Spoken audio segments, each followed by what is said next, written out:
Hello बच्चों, welcome back to the physics tree. और आज हम बात कर रहे हैं कि करंट इलेक्ट्रिसिटी में 2020 नीट में कौन सा क्वेश्चन आने की प्रोबेबिलिटी सबसे ज़्यादा है।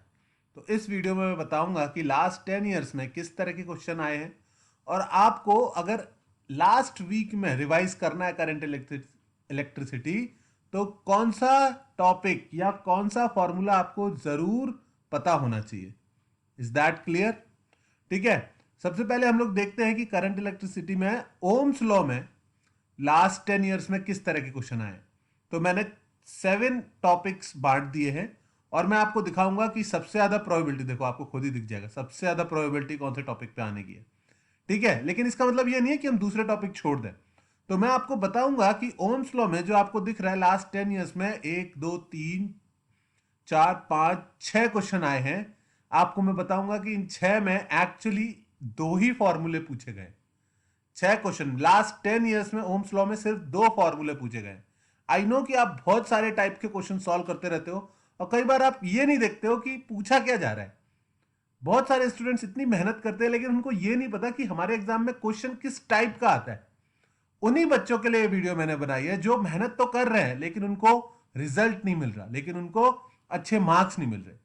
तो ध्यान से देखना, 20 से 25 मिनट की वीडियो होगी और लास्ट 10 ईयर का एक एक क्वेश्चन मैं आपको समझा दूंगा। Is that clear? और मैं बता दूंगा कि कौन से फॉर्मूले पढ़ने से, किस टाइप के क्वेश्चन करने से आप डेफिनेटली स्कोर कर पाओगे। तो सबसे पहले शुरू करते हैं। ओम्स लॉ में 2000 क्या क्वेश्चन आया था?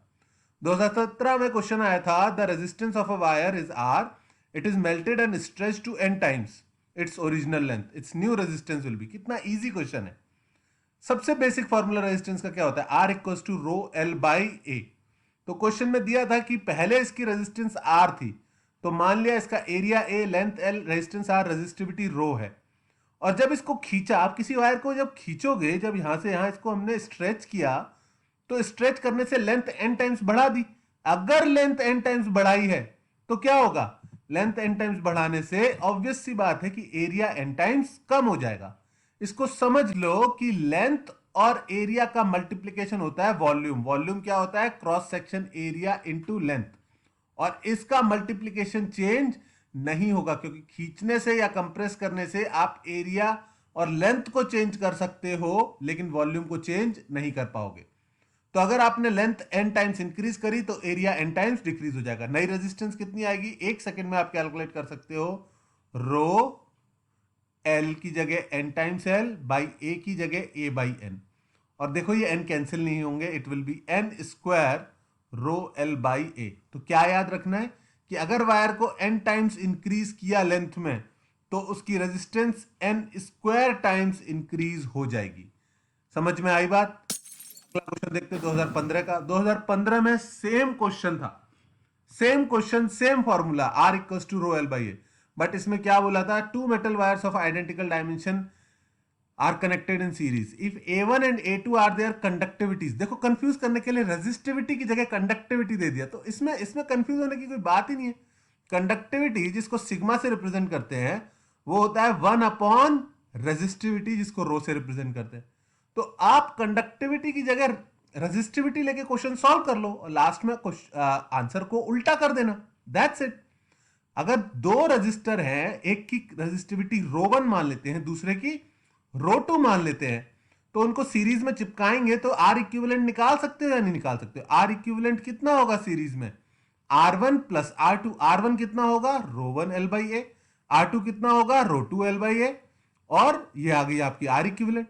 और अगर इन दोनों को हटा के एक सिंगल कंडक्टर बनाता मैं तो उसका क्रॉस सेक्शन एरिया तो सेम लेता, लेकिन लेंथ इन दोनों को पैरेलल में जोड़ा है तो लेंथ 2L हो जाती। तो सिंगल कंडक्टर की रेजिस्टिविटी मुझे कितनी रखनी? अब इसकी रेजिस्टेंस कितनी आएगी? R is equals to rho equivalent L by A. और इक्विवेलेंट तो तभी कहा जाएगा ना जब इन दोनों की रेजिस्टेंस सेम आए। भाई ये उसका इक्विवेलेंट है, मतलब इसकी रेजिस्टेंस उसकी रेजिस्टेंस के बराबर है। तो आप एक स्टेप में आंसर निकाल सकते हो। आर इसकी सेकंड वाले की resistance rho equivalent L by A equate कर दो रो 1 प्लस रो 2 पहले वाले से इंटू उसको ब्रैकेट में लेके एल बाई ए, और आंसर आ गया। हाँ यहां पर हाँ एक चीज ध्यान देखना, कि इसकी लेंथ कितनी थी 2L, तो 2 let's multiply with 2, so sorry guys, ठीक है। तो ये 2 हो गया और आंसर आ गया rho equivalent is equals to rho 1 plus rho 2 by 2। समझ में आया? ओके, तो सेम फॉर्मूला, क्या फॉर्मूला यूज हो रहा है, R equals to rho L by A, ठीक है। 2013 में क्वेश्चन देखते हैं। 2013 में और 2017 में सेम क्वेश्चन पूछा उन्होंने। देखो 2017 में क्वेश्चन था, एन टाइम्स इंक्रीज किया, और फिर ये 2013 में क्या क्वेश्चन आया, a wire of resistance is stretch to twice its original length, double कर दिया। पहले एन टाइम्स का आया था, अभी इधर डबल लेंथ का है। तो सेम क्वेश्चन रिपीट हो रहे हैं और फिर भी बच्चे कह रहे हैं कि सर हमसे हो नहीं रहे, फिजिक्स के क्वेश्चन सॉल्व नहीं हो रहे। That is such a big problem, क्योंकि आप देख ही नहीं रहे क्वेश्चन क्या आ रहा है। इस केस में, पहले केस में रेजिस्टेंस फिर से रो एल बाई ए लिख ली, उसकी वैल्यू 4 दी हुई है। दूसरे केस में रेजिस्टेंस लेंथ को डबल किया, अरे भैया लेंथ को डबल किया तो एरिया हाफ हो जाएगा, रो 2L by A, that's it. और ये आ गया 4 टाइम्स द ओरिजिनल रेजिस्टेंस। समझ में आया? ओरिजिनल रेजिस्टेंस 4 थी तो हो गया 16 ओम। तो आई एम टेलिंग यू कि क्वेश्चन बहुत इजी आ रहे हैं, बट द प्रॉब्लम इज कि आप लोग ध्यान नहीं दे रहे हो कि क्या आ रहे हैं। 2 rods are joint end to end, 2 rods जोड़ दी, एक की R1 मान ली, एक की R2 मान ली। दोनों का क्रॉस सेक्शन एरिया गिवन है, लेंथ गिवन है, रेजिस्टिविटी भी एक की गिवन है, द अदर विद रेजिस्टिविटी दूसरे की भी गिवन है। How much voltage is required to produce a current of 1 ampere, कितना वोल्टेज चाहिए बैटरी में कि 1 एम्पियर का करंट आ जाए सर्किट में। भाई V is equals to I into R equivalent लिख लो। V की वैल्यू निकालनी है, I की वैल्यू गिवन है, R इक्विवेलेंट कितना हो जाएगा, सीरीज में R1 प्लस R2। और लौट के हम वहीं आ गए कि R की वैल्यू क्या पुट करनी होती है, रो 1 L1 by A1 plus rho 2 L2 by A2। तो guys seriously I am telling you कि एक बार देख लो, इस तरह के क्वेश्चन आते हैं, वही क्वेश्चन बार बार आए जा रहे हैं। ये क्वेश्चन देखो, देखने में थोड़ा खतरनाक सा लगता है, ये ABC, तीन इस तरह से तीन साइड्स हैं, इसकी 3 सेंटीमीटर है, 4 सेंटीमीटर और ये वाली 5 सेंटीमीटर। बोला ये 3 वायर है, मतलब इसकी रेजिस्टेंस R1, इसकी R2 और इसकी R3, ये 3 वायर है। ऑब्वियस सी बात है कि R जो होता है, जो रेजिस्टेंस का फॉर्मूला होता है, वो होता है रो एल बाई ए। तो resistance directly proportional to length होता है। तो R1 R2 R3 का रेशियो वही होगा जो इनके लेंथ का रेशियो है। R1 is to R2 is to R3 का क्या रेशियो होगा, जो लेंथ का रेशियो है, L1 is to L2 is to L3। तो बेसिकली मैं बोल रहा हूं कि भैया इसको आप 3R मान सकते हो, इसको 4R मान सकते हो, मैं लिख भी देता हूं, ओके। इसको 3R मान लो, इसको 4R मान लो, इसको 5R मान लो। समझ में आई बात? इसको 3R 4R 5R, और लास्ट वाले में भी 3R 4R 5R। अब देखो फट से क्वेश्चन हो जाएगा। पहले केस में ए और बी के बीच की रेजिस्टेंस निकालनी थी, एंड ए बी, ये रहा ए, ये रहा बी। तो जब आपने ए बी के बीच बैटरी लगाई, तो बैटरी से जो करंट आएगा वो दो तरफ से आएगा, एक तो इधर से, और जो करंट इधर जाएगा सेम करंट घूम के इसमें आएगा। तो पहले केस में 5R और 4R सीरीज में कर दो, 9R, 9 और 3 का इक्विवेलेंट ले लो जो पैरेलल में हो जाएंगे। समझ में आ रहा है? ये पूरा 9R और ये 3R पैरेलल में हो गए। ठीक है, आंसर निकाल लो फर्स्ट केस का। दूसरे केस में यहां से बैटरी से करंट आया, दो हिस्सों में बट गया, एक इधर और एक इधर। तो इधर से गया 4R में कुछ गया, और जो करंट ये 3R में जाएगा यही करंट घूम के 5R में आएगा। तो ये दोनों सीरीज में हो गए और ये उस पूरे के पैरेलल में हो गया। 5 3 8 होता है, 8 और 4 पैरेलल में सॉल्व कर लो। अब लास्ट वाले में आई होप मुझे बताने की जरूरत ही ना पड़े। इसमें इधर से कुछ करंट जाएगा बैटरी से आके और इधर से जाएगा, जो करंट इधर जाएगा वही घूम के इसमें जाएगा। तो R1 R2 इस बार सीरीज में होगा और R3 पैरेलल में हो गया। तो बच्चों आपने देख कि पिछले हमने 5-10 साल के क्वेश्चंस में देखा, 2012 का last question, same question once again. एक रिंग दी हुई है, उसकी लेंथ है इधर L1 इधर L2, बोलता है ए बी को हमने किसी करंट कैरिंग वायर से कनेक्ट कर दिया, मतलब बेसिकली बैटरी से कनेक्ट कर दिया। अब इसका R इक्विवेलेंट निकालो। तो भाई जब आपने इस तरह से कनेक्ट किया तो ये ऊपर का हिस्सा एक रजिस्टर बन गया R1, मैंने इधर बना दिया, और नीचे का हिस्सा दूसरा रजिस्टर बन गया R2। और R1 R2 का रेशियो क्या हो जाएगा, अब भी बात करी थी कि जो लेंथ का रेशियो है R1/R2 हो गया L1/L2। ओके, तो इनका आपको रेशियो निकालना है इस बार। ठीक है, रेशियो निकालना था, और बोला था क्या कि इसकी इक्विवेलेंट कितनी हो जाए, 8/3। जबकि इस पूरे रिंग की रेजिस्टेंस यानी पूरे रिंग की रेजिस्टेंस मतलब आपको R1 प्लस R2 की वैल्यू पता है कितनी, 12। और दूसरी चीज आपको बता दी कि जब इनको इस तरह से कनेक्ट किया तो R इक्विवेलेंट कितनी हो जाए, 8/3। जब पैरेलल में कनेक्ट करते हैं तो क्या होता है equivalent, R1/R2 upon R1 plus R2, और उसकी वैल्यू कितनी हो गई, 8/3। एक रिलेशन दूसरा रिलेशन, दो रिलेशन दो अननोन, सॉल्व कर लोगे, दो इक्वेशन दो अननोन सॉल्व करना आता है, सॉल्व कर लो, सॉल्व करोगे R1 R2 का आपके पास रेशियो हो जाएगा। समझ में आई बात। तो मैंने बताया साल में लिटरली दो फॉर्मूला भी कहां, R = ρL/A पर 5 क्वेश्चन आए, और फिर भी आप सोचते हो कि हमें पता नहीं किस तरह के क्वेश्चन आएंगे। चलो अगला टॉपिक देखते हैं।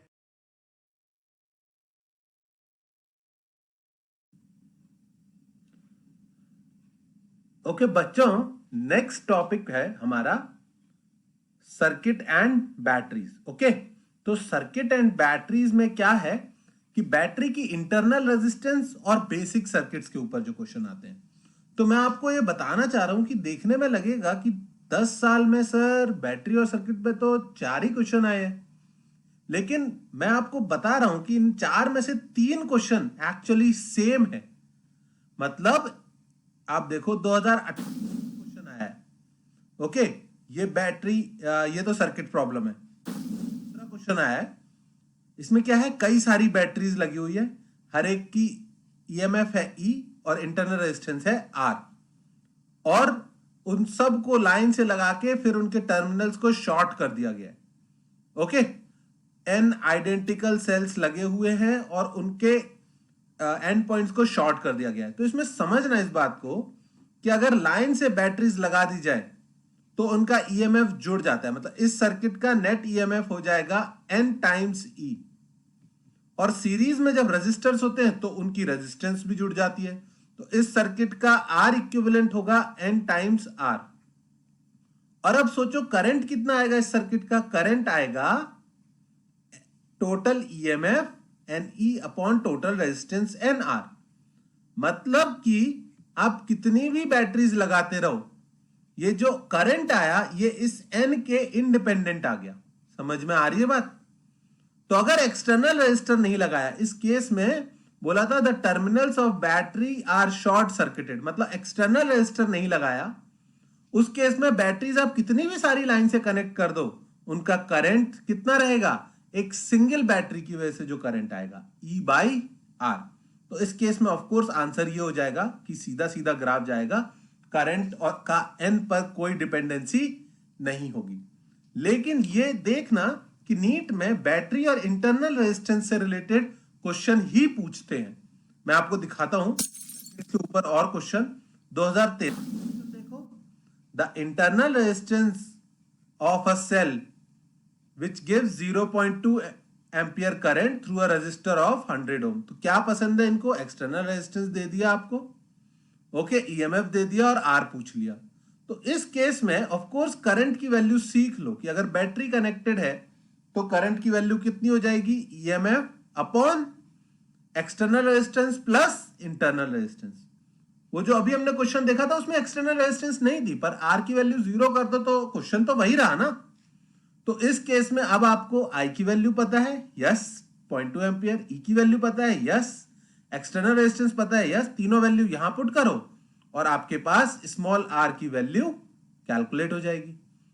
अब 2013 आपने देखा ये, और 2013 के से पहले 2011 सेम क्वेश्चन तब भी आया था। A current of 2 ampere flows through a 2 ohm resistor when connected across a battery. The same battery supplies 0.5 ammeter when connected across a 9 ohm resistor। तो इस बार क्या किया, दो केसेस दे दिए। पहले केस में करंट की वैल्यू है, देखो करंट का फॉर्मूला क्या आ रहा है, E upon R plus R।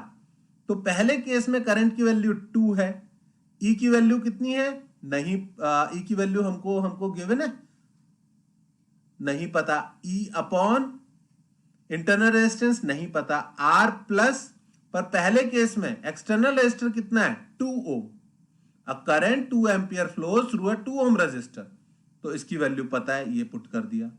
फिर दूसरे केस के लिए the battery supplies a current of 0.5, current की value 0.5 ampere, when connected across a 9 ohm, external resistance कितना हो गया 9 ओम। तो ये दो इक्वेशन आप बड़े आराम से सॉल्व कर सकते हो, दो इक्वेशन है, डिवाइड कर दो, स्मॉल आर की वैल्यू निकल आएगी। तो मेरे कहने का मतलब है कि नीट में उनको ये battery, internal resistance, external resistance, ये सर्किट बहुत पसंद है। 2011 में था, 13 में था, 2018 में हमने देखा, 18 में ये वाला क्वेश्चन जो था, इस क्वेश्चन में क्या था, बहुत सारी बैटरीज थी और सबकी इंटरनल रेजिस्टेंस थी। ओके, तो it will be very good for you, और लास्ट ईयर आया नहीं था कि अगर आप बैटरी को सीरीज में लगाते हैं तब क्या होता है, और बैटरी को पैरेलल में लगाते हैं, दूसरा कॉम्बिनेशन क्या होता है, पैरेलल में लगाते हैं तब क्या होता है, इसको जरूर सीख लेना। ओके, लिख लेना कि बैटरी सीरीज पैरेलल आपको जरूर सीखना है। ओके, मैं भी वीडियो बना रहा हूं, उसकी भी बना दूंगा बहुत जल्दी, ठीक है। तो अच्छा, 2000 क्वेश्चन था ये बहुत ही इजी क्वेश्चन था।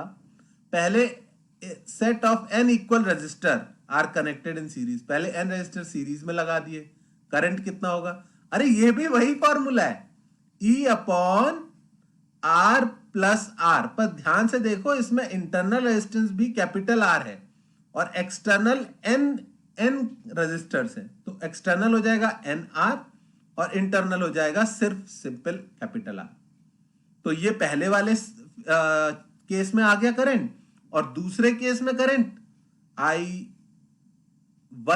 I1 की वैल्यू आएगी E अपॉन, इस बार एक्सटर्नल रेजिस्टेंस R जो रजिस्टर है उनको पैरेलल में लगा दिए, तो कितना हो जाएगा R/N, प्लस इंटरनल रेजिस्टेंस अभी भी सेम बैटरी है R, और बोला है इस केस में जो करंट आ रहा है वो फर्स्ट केस का 10 टाइम्स है, 10I, ये देखो यहां लिखा हुआ है 10I। तो बस यहां से I की वैल्यू उठा के इस इधर पुट कर दो और सॉल्व करके N की वैल्यू निकालो। समझ में आ रही है बात? तो मैं ये कहना चाह रहा हूं कि माना कि इसमें 4 ही क्वेश्चन आए हैं, लेकिन फॉर्मूला तो सेम ही यूज हो रहा है ना, तो सर्किट एंड बैटरीज में इंटरनल रेजिस्टेंस वाला क्वेश्चन जरूर सीख लेना। ओके, अगर आया तो वही आएगा। उसके बाद अगले टॉपिक पे चलते हैं, Kirchhoff's loop law. Okay, Kirchhoff's law actually दो होते हैं, किरचॉफ्स लूप लॉ और किरचॉफ्स किरचॉफ्स जंक्शन लॉ। अब 2016 आया था, उसके बाद से क्वेश्चन नहीं आया। मुझे टॉपिक पर्सनली बहुत पसंद है क्योंकि इसमें थोड़ी समझदारी लगती है। अब जैसे VA माइनस VB निकालना है, एक सर्किट दिया हुआ है, एक ब्रांच ऑफ सर्किट दिया हुआ है, तो VA आगे बढ़े तो रजिस्टर आया, रजिस्टर में से करंट उधर जा रहा है, तो जब हम आगे गए तो माइनस IR, I कितना है 2, R कितना है 2, फिर आगे गए बैटरी के पॉजिटिव टर्मिनल से नेगेटिव पर ऐसे जंप मार रहे हैं, फिर से क्या होगा -3 वोल्ट, फिर आगे गए, फिर करंट की डायरेक्शन में जा रहे हैं -IR, और कहां पहुंच गए, बी पॉइंट पे पहुंच गए। बन गई इक्वेशन, इसे सॉल्व करोगे तो एक ही लाइन में आंसर आ जाएगा, VA minus VB is equals to 3 + 4 7 + 2 9। Kirchhoff's loop law जरूर सीख लो क्योंकि ये बहुत ही आसान होता है, इस पे क्वेश्चन आया सॉल्व हो जाएगा। 2016 से पहले इसमें 2000 आया था, इसमें थोड़ा सा कॉम्प्लिकेटेड सर्किट दे दिया था, पूछा वही था कि A का पोटेंशियल 0 दिया है तो B का निकालो, तो VB माइनस VA कैलकुलेट कर सकते हैं हम। कैसे कर सकते हैं, B से शुरू करो, अब B से A तक पहुंचने के बहुत सारे पाथ हैं। अगर इस वाले पाथ से आते हैं तो हमें R1 R2 की वैल्यू नहीं पता, तो इससे नहीं आएंगे। अगर इस वाले पाथ से आते हैं, नीचे वाले से, तो हमें सारी चीजें पता है। ओके, तो हम नीचे वाले पाथ से आ सकते हैं, और हम इस वाले पाथ से भी आ सकते हैं, B2D D2C C2A। आने का मतलब क्या है मेरा, देखना, लेट्स से हम B से इस पॉइंट पे, नीचे वाले पॉइंट पे आते हैं, तो क्या कोई पोटेंशियल डिफरेंस होगा, नहीं। B से इस पॉइंट तक ना कोई रेजिस्टर है, ना कोई बैटरी है, ना कोई कैपेसिटर है, तो कोई potential difference.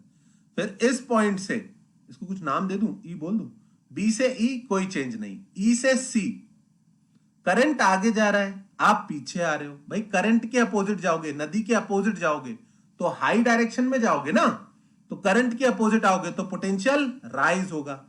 Plus I R, आई कितना है 2, आर कितना है, ओहो इस रास्ते में ये वाला आर नहीं दिया, इससे भी सॉल्व नहीं कर सकते गाइस, माय मिस्टेक। ओके, अब कौन सा रास्ता बचा, बी से डी, डी से सी, सी से ए। अब देखना जरा, डीसी में करंट नहीं दिया हुआ है, पर आप जरा सा दिमाग लगाओगे ना तो आ जाएगा। इधर से 2 एंपियर करंट आ रहा है और आगे 1 एंपियर करंट जा रहा है, दिख गया। इधर से 2 एंपियर करंट आ रहा है पीछे से और आगे 1 गया, तो बाकी 1 कहां गया, नीचे गया होगा, ऑफ कोर्स मिल गया ये। अब हम लिख सकते हैं बी से, वीबी से शुरू हुए, बी से डी आए, कितना हुआ पोटेंशियल इंक्रीज हुआ, बैटरी के नेगेटिव से पॉजिटिव पर गए तो +2 वोल्ट। फिर डी से सी गए, करंट की डायरेक्शन में गए तो -IR, आई है 1 और आर है 2। सी से ए गए तो बैटरी के हाई पोटेंशियल से लो पे गए तो प्लस से माइनस पे गए तो माइनस ईएमएफ ऑफ बैटरी, यहां पे बैटरी का ईएमएफ नहीं दिया। आई थिंक ये ईएमएफ ओरिजिनल क्वेश्चन में दिया हुआ था, मैंने जिस बुक से लिया वहां पे डिलीटेड है, तो ये 1 वोल्ट दिया हुआ था, -1 मुझे पेपर का याद है, ये जहां से मैंने बुक से लिखे हैं क्वेश्चंस, आई थिंक वहां पर गलत दिया होगा और हम ए पर पहुंच गए तो वी। तो इस केस में वीबी माइनस वीए की वैल्यू कितनी आई, 2 -1 -2 0 -1 वोल्ट। समझ में आया? ओके, हो सकता है ये कुछ और वैल्यू है, मुझे गलत याद हो, लेकिन द पॉइंट इज कंसेप्ट बहुत सिंपल है, एक पॉइंट तक चलना सीख लो सर्किट में।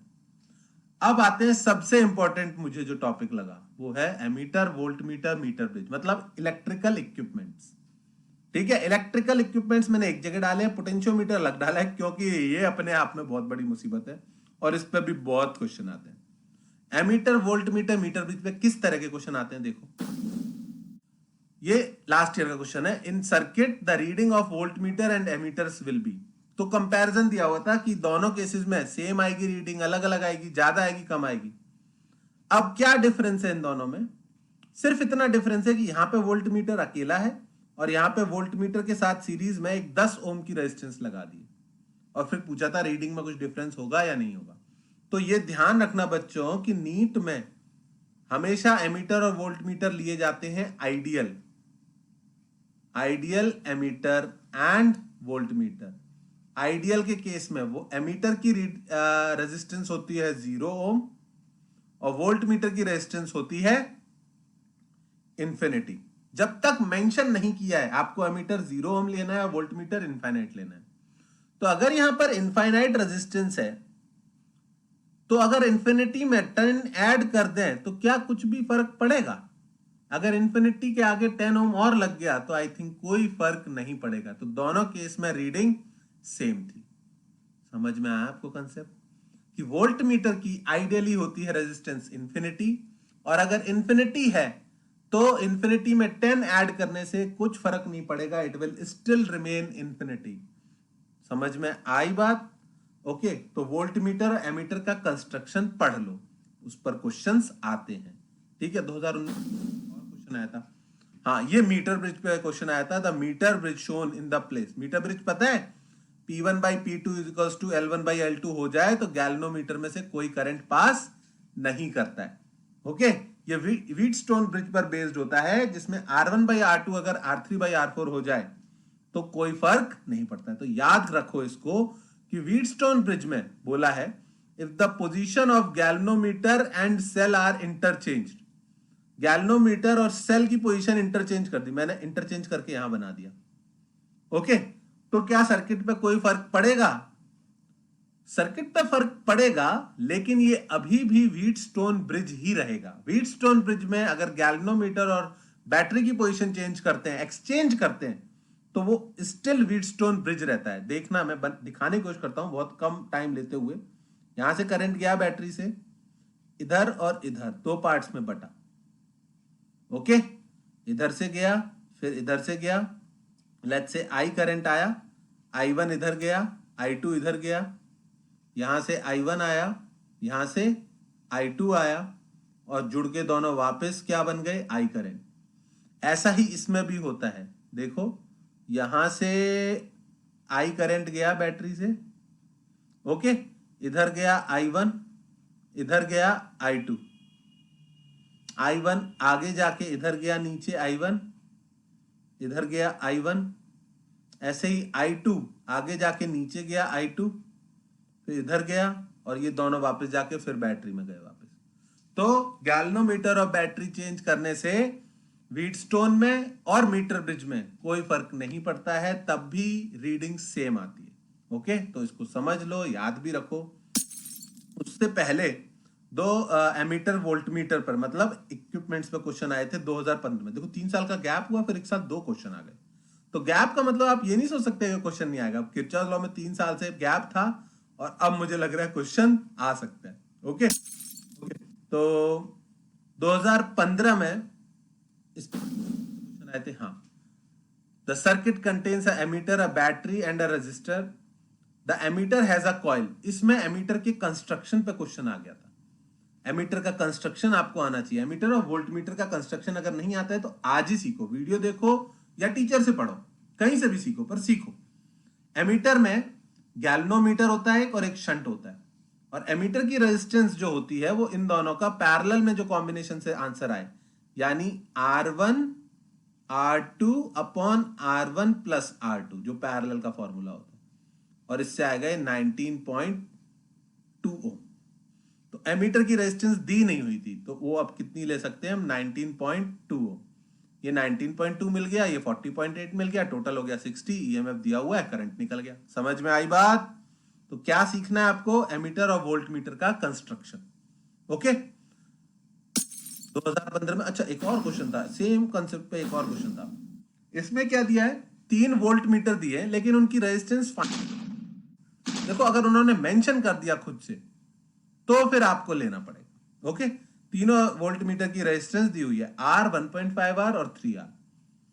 What is the potential when some potential difference is applied, X और वाई के बीच अगर कुछ पोटेंशियल डिफरेंस लगाया तो इनके पर्सनल, इन तीनों के अक्रॉस कितना कितना पोटेंशियल डिफरेंस आएगा। तो पहली चीज तो ये समझो, VB और VC बराबर होंगे। क्यों? क्योंकि वो दोनों पैरेलल में। दूसरी बात, अगर ये R है तो इन दोनों का इक्विवेलेंट कितना आएगा, 1.5R और 3 का क्या फॉर्मूला बताया मैंने, R1 R2 upon R1 plus R2।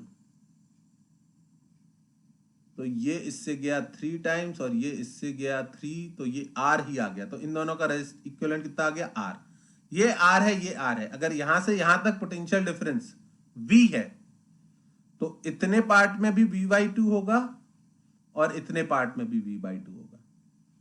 समझ रहे हो? दोनों सेम रेजिस्टर है, वोल्टेज आधा आधा बटेगा दोनों में। इसका मतलब VA बराबर VB बराबर VC हो गया। तो ये चलो अच्छी बात है। ठीक है, तो आपको क्या सीखना है, सीरीज पैरेलल तो आपको आता ही है, बस ध्यान रखना कभी कभी वोल्टमीटर एमीटर की फाइनाइट रेजिस्टेंस भी दी हो सकती है। ये तीनों के अक्रॉस पोटेंशियल डिफरेंस पता चल गया, वो अपने अक्रॉस ही पोटेंशियल डिफरेंस नापते हैं, तो आंसर हो जाएगा VA बराबर VB बराबर VC। 2015 से पहले 2014 में फिर से मीटर ब्रिज आ गया। अब मीटर ब्रिज में क्या है, इस बार बोला है पहले एक बार रीडिंग ले लो। तो रीडिंग क्या होती है इसमें, कंडीशन R1/R2 जब किसके बराबर हो जाएगा, L1/L2। उस टाइम पर क्या होता है, गैल्वेनोमीटर में 0 करंट हो जाता है। ओके, तो जो व्हीटस्टोन का है R1/R2 इक्वल टू R3/R4, ऐसे ही जो मीटर ब्रिज होता है उसमें यहाँ पे 2 रेजिस्टेंस नहीं होते हैं, 2 वायर होते हैं, जिनकी रेजिस्टेंस उनके लेंथ के प्रोपोर्शनल होती है। तो उनकी लेंथ को भी डिवीजन का वही रेशियो आएगा। समझ में आ रही है बात? ठीक है, तो ये बात है। और फिर बोला दूसरे केस में इसके पैरेलल में एक और रेजिस्टर लगा दिया R। अरे लगा दिया तो वहां रेजिस्टेंस कम हो जाएगी, तो ये कितना हो जाएगा, R1 बाई, अगर 2 R के पैरेलल में है तो इक्विवेलेंट हो जाएगा R/2 इज इक्वल्स टू, बोला अब रीडिंग 1.6 टाइम्स आ गई, 1.6 L1 अपॉन 100 माइनस 1.6 L1। कोई बात नहीं, 2 इक्वेशन 2 सॉल्व हो जाएंगी कि नहीं हो जाएंगी। तो कंसेप्ट व्हीटस्टोन ब्रिज इनको पसंद है, उस व्हीटस्टोन ब्रिज से ज्यादा पसंद क्या है? Metre bridge. Okay, metre bridge important लगता है। लो 2013 में व्हीटस्टोन ब्रिज की बात आ कर रहे थे, वही आ गया। R1/R2 is equal to R3/R4 हो जाता है, तो गैल्वेनोमीटर में कोई करंट नहीं जाता है। इसको काट दो, ये दोनों सीरीज में हो गए 40, ये दोनों सीरीज में हो गए 120। 40 और 120 का इक्विवेलेंट कितना आएगा? 40 इंटू 120 डिवाइडेड बाई 160 कितना हुआ? कितना हुआ? कितना हुआ? 12 4 40 30 आया। 30 और ये 5 35, करंट आ गया 7/35। That is 1/5 ampere. समझ में आ गई बात? ठीक है, तो मैंने आपको कि एमीटर वोल्ट मीटर में इनका कंस्ट्रक्शन सीख लो, और मीटर ब्रिज का R1/R2 इक्वल टू R3/R4 कैसे होता है वो चीज सीख लो। ओके ओके बच्चों, इसके बाद हम देखेंगे पावर इन द सर्किट्स पर कौन कौन से क्वेश्चन आए हैं। तो पावर इन द सर्किट देखते हैं 2019 का। 6 similar bulbs are connected as shown. ठीक है, 6 बल्ब्स लगाए हुए उन्होंने इस फिगर में। ठीक है, पहली बार में सारे बल्ब्स ऑन है। अगर सारे बल्ब्स ऑन है तो इस केस में रेजिस्टेंस कितनी होगी? देख सकते हो आप, ये तीनों पैरेलल में है। क्यों पैरेलल में? यहाँ पर एक प्लेन वायर लगा हुआ है। प्लेन वायर मतलब इस पॉइंट का, इस पॉइंट का और इस पॉइंट का पोटेंशियल सेम। तो ये तीनों बल्ब पैरेलल में है तो R/3, और ये तीनों भी पैरेलल में है तो R/3, और R/3 और R/3 सीरीज में हो जाएंगे तो नेट रेजिस्टेंस हो जाएगी इस केस में R/3 और R/3 कितना हुआ? 2R/3। ओके, वहीं फर्स्ट पार्ट में फिर बोला इन्होंने कि if the situation where 2 from the section 1, section A में सिर्फ 2 ही बल्ब चल रहे हैं, और सेक्शन बी में सिर्फ only 1 and 1 from section B, तो 2 इधर और 1 इधर, तो ये R और R/2 हो गया, और R/2 प्लस R कितना हो गया? 3R/2। तो यहां पर कितनी आ गई R इक्विवेलेंट? 3R/2। ठीक है, एक बार आपको R इक्विवेलेंट मिल गया, आपको EMF भी पता है, तो फिर आप पावर कैसे कैलकुलेट कर सकते हो? Power is equals to V²/R। दोनों केस के लिए R की वैल्यू पुट करो और पावर कैलकुलेट करके इक्वेट कर लो। टेक्निकली ओम्स लॉ जैसे ही क्वेश्चन हो गया, आपको सीरीज पैरेलल से आपने कर दिया, और पावर का फॉर्मूला बस पता होना चाहिए कि पावर को हम V²/R से भी कैलकुलेट कर सकते हैं, या फिर अगर नेट करंट पता हो तो I²R से भी कैलकुलेट कर सकते हैं। ऑफ कोर्स इस केस में EMF पता था, net power, net potential in the circuit पता था, तो हमने V²/R यूज करना would be better for you. Okay, तो देखो कि पावर पर क्वेश्चन जो आते हैं उनमें मोस्टली आपको सर्किट पावर कैलकुलेट करनी होती है। अब एक ये 2016 में क्वेश्चन आया था, फिलामेंट है जिसकी रेटिंग है। रेटिंग का क्या मतलब होता है ये समझ लो, कि रेटिंग अगर 500 वॉट एट 100 वोल्ट है, तो इसका मतलब है इसमें पावर 500 वॉट तब आएगी जब इसके अक्रॉस पोटेंशियल डिफरेंस 100 वोल्ट है।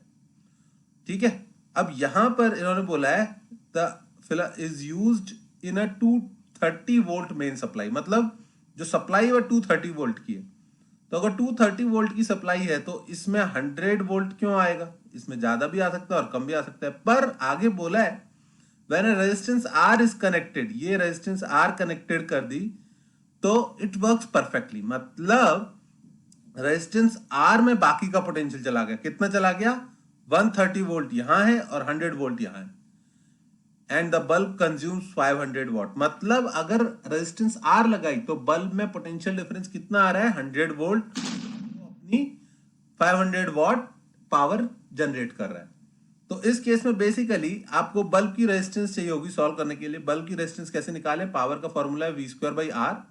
R हो गया V²/P, और रेजिस्टेंस आ गई 20 ओम। तो अगर बल्ब की रेजिस्टेंस 20 ओम है और उसमें 100 वोल्ट है, तो ये वाली रेजिस्टेंस कितनी होगी? कैसे निकालोगे? अरे भाई, बल्ब का पोटेंशियल पता है 100 वोल्ट, उसकी रेजिस्टेंस पता है 20 ओम, तो करंट निकाल लो। करंट कितना होगा? V/R, तो 100/20, दैट इज 5 एम्पियर हो गया करंट। और 5 एम्पियर करंट है और इसमें कितना पोटेंशियल डिफरेंस है? 130, तो इसकी रेजिस्टेंस कितनी हो गई? रेजिस्टेंस हो गई V/I। तो यहां पर मैं भाई करंट तो दोनों में सेम ही जाएगा ना, 130/5, 5 2 10 और 5 6 30, तो 26 ओम हो गया इसकी रेजिस्टेंस। समझ में आई बात? ठीक है, तो तुम देखो में बस फॉर्मूला लगाना है और उसके बाद सर्किट जैसे सॉल्व कर सॉल्व हो जाते हैं, तो कोई खास परेशान होने की जरूरत नहीं है। हाँ, ये 2016 में क्वेश्चन आया जिसके बाद मुझे लगता है कि भाई तुम लोगों को इंटीग्रेशन सीख लेना चाहिए, इसमें इवन नीट वालों को इंटीग्रेशन थोड़ा सा आना चाहिए। इसमें charge as a function of time दे दिया था A T minus B T square. Okay, तो A T minus B T square दे दिया था, तो उस केस में मुझे यहाँ बी टी स्क्वायर लेना चाहिए था। सो सॉरी गाइस, कभी कभी गलती हो जाती है। तो बी टी स्क्वायर ले लिया। तो फिर जब इसको डिफ्रेंशिएट करके करंट निकालेंगे, आई को कैसे कैलकुलेट किया मैंने, D Q by D T. तो जब डिफ्रेंशिएट करेंगे तो डिफ्रेंशिएशन आएगा टू बी टी, स्क्वायर हट जाएगा। ओके, तो करंट का फंक्शन क्या आया मेरा, ए माइनस टू बी टी। अगर करंट आ गया ए माइनस टू बी टी, तो एनर्जी जो होती है वो होती है पावर इंटू टाइम। तो यूजुअली आप लोग फॉर्मूला याद रखते हो आई स्क्वायर आर इंटू टी, पर अगर current is also a variable तो मुझे एनर्जी किससे निकालनी पड़ेगी, इंटीग्रेशन से, क्योंकि अब टाइम जो है वो टाइम के साथ करंट चेंज हो रहा है। तो फॉर्मूला चेंज हो गया, इंटीग्रल आई स्क्वायर आर तो वैसा ही रहा, टाइम की जगह क्या हो गया, डी टी। अब इसमें बस आपको क्या करना है, आई स्क्वायर में आई की वैल्यू ये वाली पुट कर दो, A minus two B T का whole square into D T. इसको ओपन करके इंटीग्रेट करना अभी भी एक टास्क है, पर सिर्फ उनके लिए जो अभी तक इंटीग्रेशन से बचते आए हो। जिसको इजी, जिसने सीख लिया उसको फट से A square plus B square plus two A B से ओपन कर देगा, इंटीग्रेट कर देगा और लिमिट्स पुट कर देगा। लिमिट इस क्वेश्चन में कहीं नहीं दी है, ये नहीं दिया कितने टाइम में। तो आई थिंक हमें अज्यूम करना पड़ेगा कि जब तक करंट जीरो नहीं हो जाता तब तक की पावर पूछ रहे हैं। तो यानी ए माइनस टू बी टी को आप कितना पुट कर दो, जीरो, और टी की वैल्यू आ गई ए बाई टू बी। तो जीरो से इस टाइम तक के लिए इंटीग्रेट करो और एनर्जी कैलकुलेट कर लो। आई बात समझ, इंटीग्रेशन सीख लो, इंटीग्रेशन से डर के काम नहीं चलेगा। कभी कभी आता है, पर जब आता है तो क्वेश्चन करना पड़ता है। तो 2013 सिंपल सा क्वेश्चन था, दो सिटीज है 150 किलोमीटर अपार्ट, एक वायर है जिसका पोटेंशियल पर किलोमीटर दिया है। तो 1 किलोमीटर में पोटेंशियल ड्रॉप कितना है, 8 वोल्ट का, और रेजिस्टेंस भी पर किलोमीटर दिए, एक रेजिस्टेंस में 1 किलोमीटर में रेजिस्टेंस कितनी है, 0.5 ओम। तो 1 किलोमीटर में कितनी पावर आएगी वो निकाल लो, P equals to V square by R से, और फिर उसे किससे मल्टीप्लाई कर देना, 150 किलोमीटर के लिए कितनी होगी। समझ में आया, लाइक यूनिटरी मेथड। पावर फॉर्मूले पता होने चाहिए, I square R, V square by R, और V I is also there. ठीक है, तो 13 में क्या क्वेश्चन आया था, two identical cells connecting in series need to heat a wire. तो भाई हीट करने के लिए कौन सी कितनी एनर्जी चाहिए होती है, एम एस डेल्टा टी। और यहां पर हीटिंग के लिए एनर्जी आ कहां से रही है, वायर में करंट दौड़ रहा है, तो करंट के लिए कितनी एनर्जी, करंट से कितनी एनर्जी मिलती है, V square by R into T. अब आप बोलोगे सर अभी तो आपने I square R into T बताया था। भाई ठीक है, लेकिन क्वेश्चन में कुछ गिवन है। क्या गिवन है कि सेल्स, ये सेल्स कितने चाहिए होंगे, मतलब हमको कैलकुलेट क्या करना है, ईएमएफ। तो मैंने करंट कैलकुलेट नहीं करना है, क्या कैलकुलेट करना है, potential of the cells required. तो मैंने आई स्क्वायर आर की जगह V square by R into T ले लिया। तो इतनी हीट के लिए इतना वोल्टेज और इतनी रेजिस्टेंस लगानी पड़ेगी। तो पहले केस में बोल रहे हैं कि टी टाइम में 10 आइडेंटिकल सेल से ये हीट हो गया। ठीक है, अब तुम देख सकते हो कि अगर how many cells will be required to heat the wire of length 2 metres. पहले केस में वायर की लेंथ 1 मीटर थी, दूसरे केस में वायर की लेंथ 2 मीटर कर दी। तो अगर वायर की लेंथ आपने डबल कर दी तो उसका मास भी डबल हो जाएगा और रेजिस्टेंस भी डबल हो जाएगी। क्यों, मास भी लेंथ पर वॉल्यूम पे डिपेंड करता है और रेजिस्टेंस। ठीक है, तो if the length of 2 metre of same radius, मतलब क्रॉस सेक्शन एरिया चेंज नहीं कर रहे हैं, तो लेंथ डबल करने से, एरिया अगर चेंज नहीं कर रहे हैं तो लेंथ डबल करने से मास डबल हो जाएगा, रेजिस्टेंस भी डबल हो जाएगी, क्योंकि रेजिस्टेंस रो एल बाई ए होती है। तो ये दोनों अगर डबल हो गए तो आप देख सकते हो जो वी स्क्वायर है वो एम इंटू आर के प्रोपोर्शनल जा रहा है। ये दोनों डबल कर दिए तो वी स्क्वायर को 4 टाइम्स होना पड़ेगा, यानी वी को कितने टाइम्स होना पड़ेगा, डबल होना पड़ेगा। आई बात समझ में। 2013 के बाद, 2013 से पहले 2012 में 2 पावर के। ओके, इसमें क्या था, if a voltage across a bulb is 220 volt, 100 watt drop by 2.5%, voltage 2.5% से गिरा। ओके, तो पूछा था percentage of rated value by which the power would decrease, power कितना डिक्रीज होगी। तो power is equals to V square by R. तो आप इससे डायरेक्ट लिख सकते हो डिफरेंशिएट करके, dp बाई पी की वैल्यू आएगी 2 dv बाई v। अब ये जिन लोगों को नहीं पता वो सीख लो कि y is equal to X की पावर n दिया है, तो डिफरेंशिएट करेंगे तो हो जाएगा dy by dx is equal to n into X की power n minus one. dy की वैल्यू हो जाएगी n इंटू एक्स की power n minus one into dx। और इस इक्वेशन को अगर फर्स्ट इक्वेशन से डिवाइड करोगे तो आ जाएगा dy by y is equal to n times dx by x। इसको रट लो, समझ लो, जो करना है कर लो, लेकिन ये परसेंटेज चेंज में बहुत काम आता है। तो यहाँ पे dp by p is equal to 2 dv by v, जो कांस्टेंट होता है वो हमेशा कट जाता है, रेजिस्टेंस कांस्टेंट है, ठीक है। तो 100 से मल्टीप्लाई करने पे percentage change in power is 2 times the percentage change in voltage. Okay, तो सिंपल, अभी भी फॉर्मूला बेस्ड तो वही है, पावर के दो ही फॉर्मूला यूज हो रहे हैं, या तो आई स्क्वायर आर या फिर वी स्क्वायर बाई आर, लेकिन हाँ उसके साथ थोड़ा सा मैथ्स लगानी पड़ी। ये 2012 का क्वेश्चन था, और अब 2000 में इससे पहले, हाँ ये किसका क्वेश्चन, अच्छा 2010 में थे पावर इन द सर्किट, नहीं 2010 में पावर इन द सर्किट का कोई क्वेश्चन नहीं था। ओके, 11 में कुछ था, हाँ, इफ द पावर डिसिपेटेड इन 9 ओम, इस रजिस्टर की पावर दी हुई है 36 वॉट। तो थोड़ा ध्यान से देखना, अगर इस रजिस्टर की पावर 36 वॉट्स है तो पावर होती है V square by R, R कितनी है इसकी 9, तो वी स्क्वायर कितना आ गया, पावर इंटू 9, पावर कितनी है 36 इंटू 9, वी कितना आ गया 9 का रूट 3, 36 का रूट 6, 6 3 जा 18 पोटेंशियल आ गया। तो 9 ओम का पोटेंशियल कितना आया 18 वोल्ट, यहां से यहां तक का पोटेंशियल डिफरेंस आया 18 वोल्ट। तो इसमें करंट कितना होगा, करंट होगा V बाई आर 18 बाई 9 यानी 2 एम्पियर। तो इस वाले में, ऊपर वाले में करंट मिल गया 2 एम्पियर। ओके, अब इसमें जो भी पोटेंशियल ड्रॉप है वही पोटेंशियल ड्रॉप नीचे वाले में होना चाहिए। तो I1 R1 equal to I2 R2, इसका पोटेंशियल 2 इंटू 9, वो तो 18 आना ही था, पहले ही आ चुका था। 18 is equal to I into R2, I2 into R2, तो IB की वैल्यू कितनी आई, IB into 6 is equal to 18, 6 ये आया 3 एम्पियर, तो इसमें आया कितना 3 एम्पियर, 3 एम्पियर 2 एम्पियर, तो इसमें किधर कितना जाएगा 5 एम्पियर। 5 एम्पियर एक 2 ओम के रेजिस्टर में जा रहा है, तो उसमें पोटेंशियल कितना होगा V is equal to IR, 2 5 जा 10 वोल्ट। समझ में आ गई बात, ठीक है। तो टेक्निकली बोलने को तो पावर का क्वेश्चन है, पर हाँ यहां से बस पावर से करंट निकालने के बाद तो आपने सिंपल लॉजिक ही लगाया ना कि करंट इतना है तो वोल्टेज कितना होगा। समझ में आ रही है बात।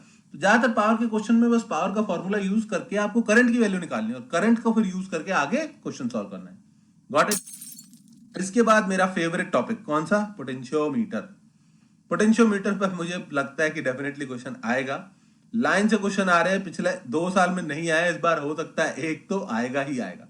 ओके, तो पोटेंशियोमीटर वायर ज्यादातर लोगों को समझ में नहीं आता, इसीलिए मैं इसकी अलग से भी वीडियो बनाऊंगा जिसमें मैं सिर्फ कॉन्सेप्ट सिखाऊंगा।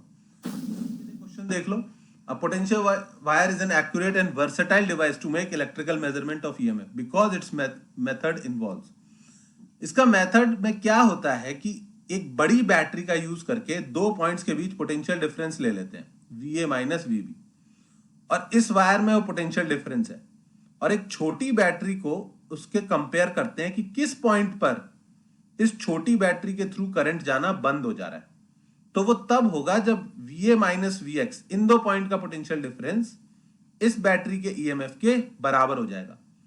समझ रहे हो कि अगर पोटेंशियल डिफरेंस ऑलरेडी यहां से यहां तक 5 वोल्ट है और इस बैटरी का EMF भी 5 वोल्ट है, तो ये फिर और करंट नहीं सेंड करेगी, क्योंकि इस वाली बैटरी ने ऑलरेडी क्या कर रखा है, इन दोनों पॉइंट्स के बीच पोटेंशियल डिफरेंस उतना मेंटेन कर रखा है जो ये बैटरी करना चाहती थी।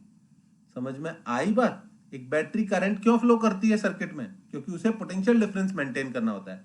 अगर इस बड़ी वाली बैटरी ने ऑलरेडी वो पोटेंशियल डिफरेंस मेंटेन कर रखा है इन 2 पॉइंट्स के बीच, तो छोटी वाली बैटरी कुछ भी करंट सेंड नहीं करेगी।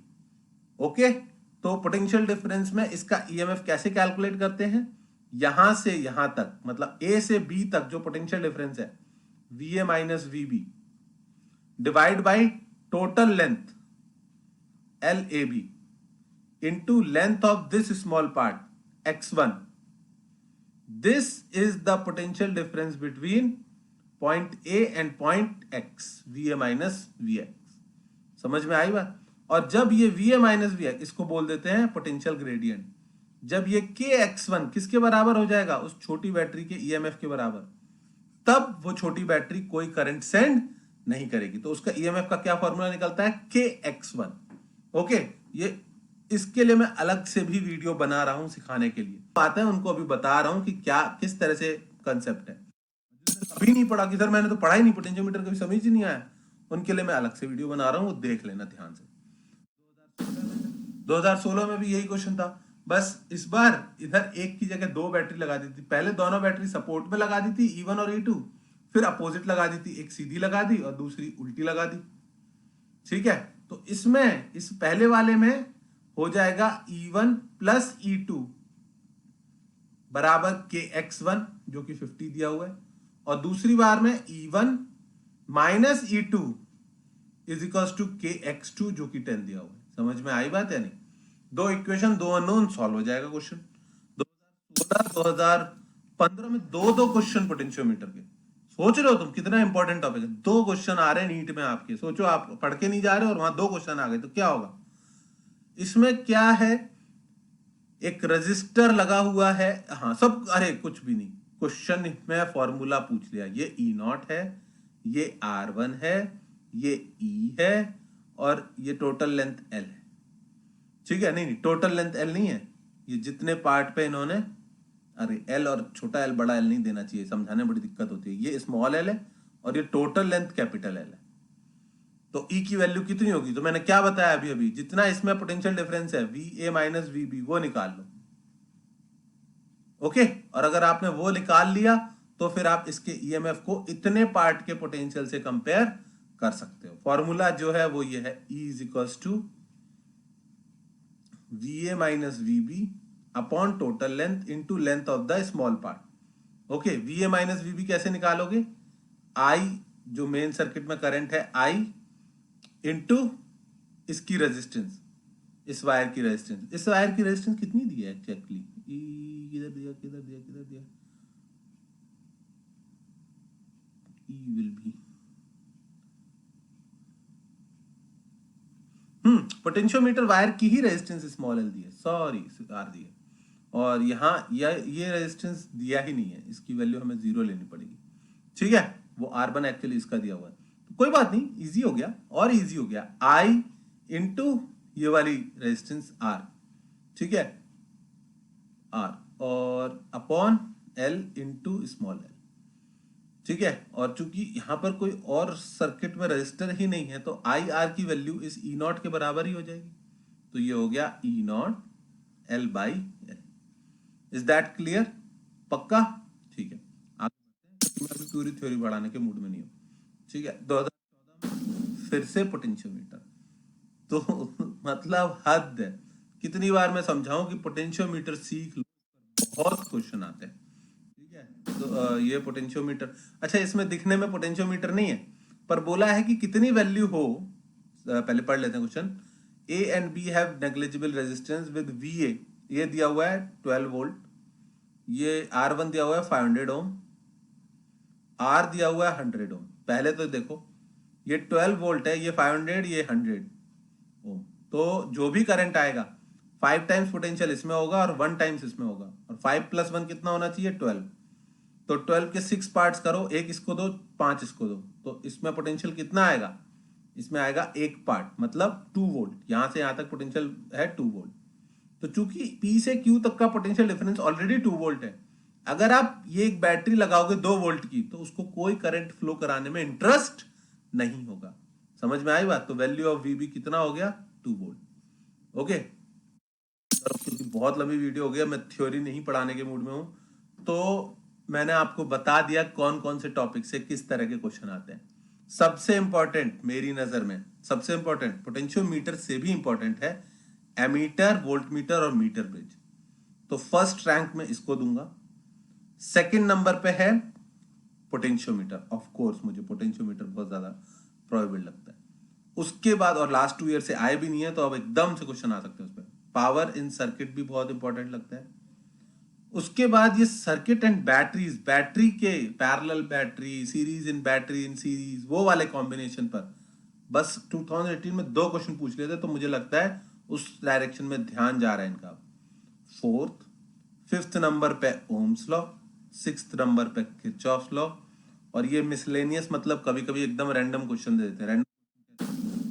विच of the following act as a circuit protection device, तो फ्यूज था ऑप्शन में, तो फ्यूज से सर्किट प्रोटेक्शन। दूसरा है कि ये B B Roy Great Britain very good wife, ये पता है सबको।